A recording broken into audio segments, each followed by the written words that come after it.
6 साल बाद प्रदेश की 3 बड़ी शहरी सरकार को एक कर दिया है। अब नई प्रशासनिक व्यवस्था की जा रही है। संभागीय आयुक्तों को शहरी सरकार की कमान सौंपी जा रही है, यानी चुनाव तक जनप्रतिनिधियों की जगह प्रशासनिक नियंत्रण लागू होगा। ये रिपोर्ट देखिए।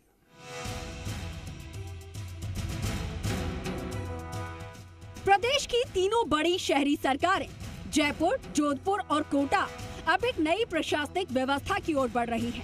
राज्य सरकार ने यहाँ पर संचालित दो नगर निगमों को मर्ज करके बनाए गए एक नगर निगम में संभागीय आयुक्तों को प्रशासक नियुक्त किया है और इन निगमों के बोर्ड का कार्यकाल आगामी 9 नवंबर को पूरा हो रहा है, जिसके बाद ये निगम भंग माने जाएंगे और जनप्रतिनिधियों की जगह प्रशासनिक नियंत्रण लागू हो जाएगा।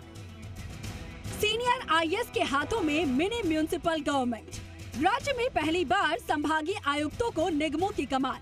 जयपुर, जोधपुर और कोटा में अब एकीकृत निगम। 9 नवंबर से प्रशासकों के हाथों में नगर निगम की कमान। नए बोर्ड के गठन तक प्रशासकों के हाथों में रहेगी कमान। राजनीतिक दखल खत्म होने से गति पकड़ेगा विकास कार्य। हालांकि विशेषज्ञों का कहना है कि जनता की सीधी पहुंच घटने से जनसंपर्क में दूरी बढ़ सकती है। दरअसल सरकार वन स्टेट वन इलेक्शन के तहत सभी शहरी निकायों के चुनाव एक साथ करवाने के लिए तैयारी में है। फरवरी 2026 तक प्रदेश के सभी निकायों का कार्यकाल पूरा हो जाएगा और उसके बाद संभावना है कि पूरे प्रदेश में एक साथ चुनाव करवाए जाएंगे। प्रदेश के शहरी निकायों की स्थिति। राज्य में वर्तमान में कुल 309 नगरीय निकाय हैं। दिसंबर 2025 में 50 निकायों का कार्यकाल खत्म होगा। जनवरी 2026 में 90 निकायों का कार्यकाल पूरा होगा, तो वहीं फरवरी 2026 में एक निकाय का कार्यकाल समाप्त होगा।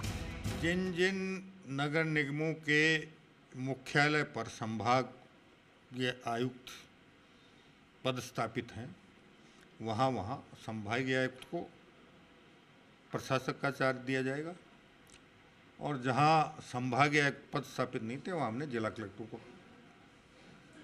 प्रशासक का कार्यभार दिया। तो क्या इसमें कमिश्नर रहेंगे सर अब, या प्रशासक ही चलाएंगे इसमें? नहीं, कमिश्नर तो रहेंगे ही। मेयर के बतौर मेयर के अधिकार संभागीय आयुक्त जो प्रशासक बनेगा उसमें समाहित हो जाएंगे। आपको बता दें कि गहलोत सरकार के समय साल 2019, 20 और 21 में 195 निकायों के चुनाव करवाए गए थे। बाद में कई ग्राम पंचायतों को नगर निकायों में बदला गया और 116 नए निकाय बनाए गए। हाल ही में जयपुर, जोधपुर और कोटा के एक निगम को खत्म करने की अधिसूचना जारी की गई। तो ऐसे में निगमों के एकीकरण से शहरी विकास योजनाओं और बजट में बेहतर समन्वय की उम्मीद की जा रही है। तो वहीं दूसरी ओर जनप्रतिनिधियों से दूरी सत्ता ने राजनीतिक हलकों में सर्दी का माहौल पैदा कर दिया है। अब देखने वाली बात ये होगी कि एक निगम मॉडल शहरों के विकास को नई रफ्तार देगा या फिर पुराने मतभेदों को नए सांचे में ढालने का काम करेगा। दीपक गोयल, जी मीडिया, जयपुर।